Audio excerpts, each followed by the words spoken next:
Hello and welcome to the nVision driver program tutorial. And what we're going to do today is show you how to set up the driver program to use devices and modules that aren't included in nVision.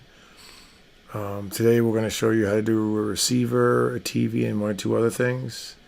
There's also a host of free join numbers, digital, serial, and analog that you can use to add your own custom programming.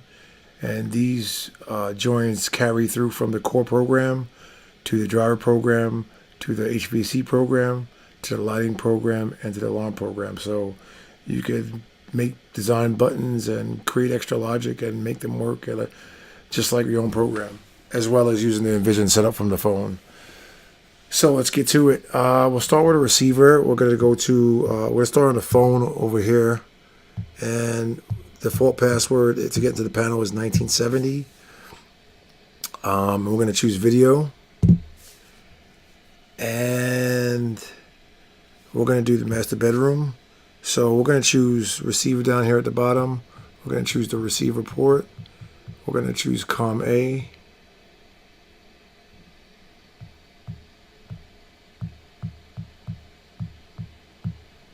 And then for receiver, we're going to choose custom. Okay, so we're telling you COM A and we're going to choose custom receiver. So the next step is to go to the driver program, which we have open currently, and go to cross points. That's where all the things connected. And we're going to COM A. You go to devices and COM A. All the devices for COM A are in one folder.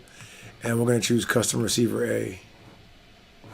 And what we're going to do now is, at this point, all we're going to do is just drag signals to our driver. Now I'm using an Integra driver right here, as you see, for an example. But Integra is included in nVision, but I'm just using it for example. So if this was your other receiver or whatever, so you're going to drag these signal names on here.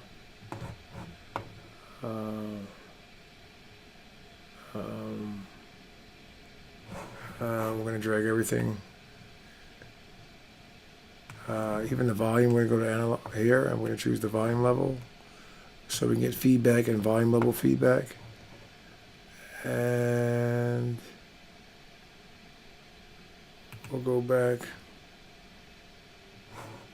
and add volume up and down.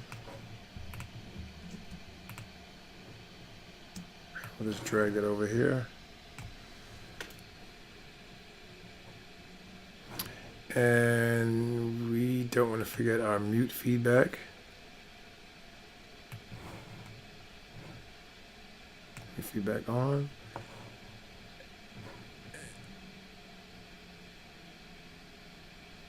And then we're going to just pick one or two inputs. So we'll just choose, let's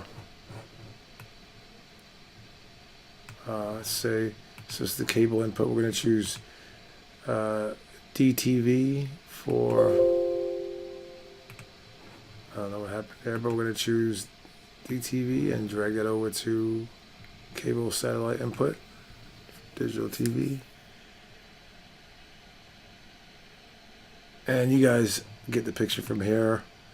And you would just continue to drag all these signals to the desired inputs and match them up as best you can the way they go, because after you come here, you will be able to go to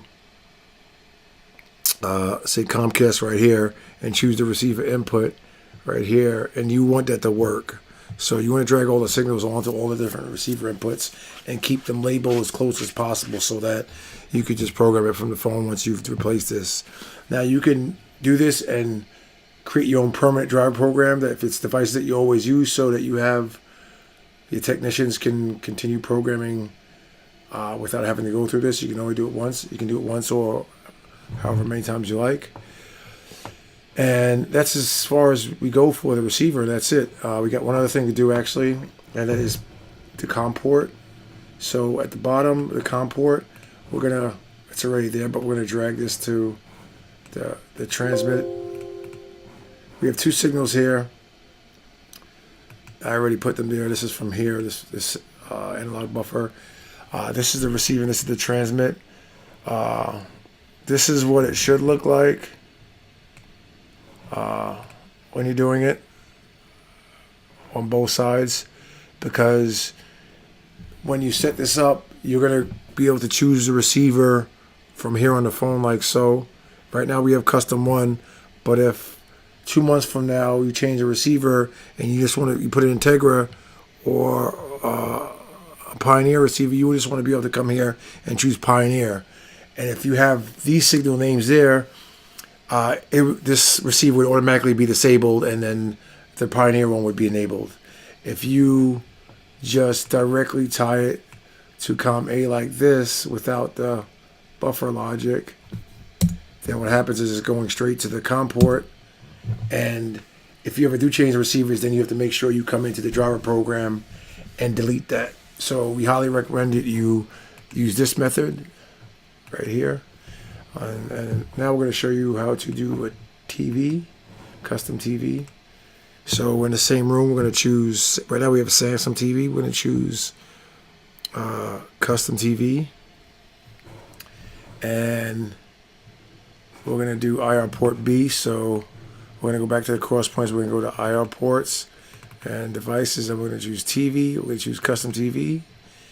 And what you would do here is go to your IR, go to your IR files, drag in your IR, and basically, if this was like a Samsung or Vizio or whatever the TV is that it's not nVision, I mean Samsung is, but you could just go here and just start adding the signals. All the control commands and transports are all here.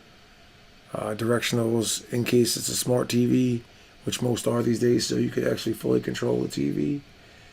And down to the TV inputs and menus, and TV on, POG on and off, volume up and down, mute, and power on and off, and toggle power. nVision does support toggle power, so if the TV only has a toggle, you can just drag the toggle and nVision does the rest with the logic, and it will work. And so basically you're going to just drag from this cross point to your IR file and you're done. That's pretty much it for a TV. And I'll show you where the joiners are for the custom logic. If you come to up top in Intersystems Communication, you go to the core, and we have a bunch of free joins right here. So these joins are the joins for the touch panel. So this would be button press 3500, and you would create a button with that number, and you can attach it to whatever logic you want in this program, and feedback as well. And you can just program if you want through the driver program. And these do carry through all the different auxiliary programs. There's the lighting and the lighting program and the HVAC program and the alarm program. So you could do a lot here.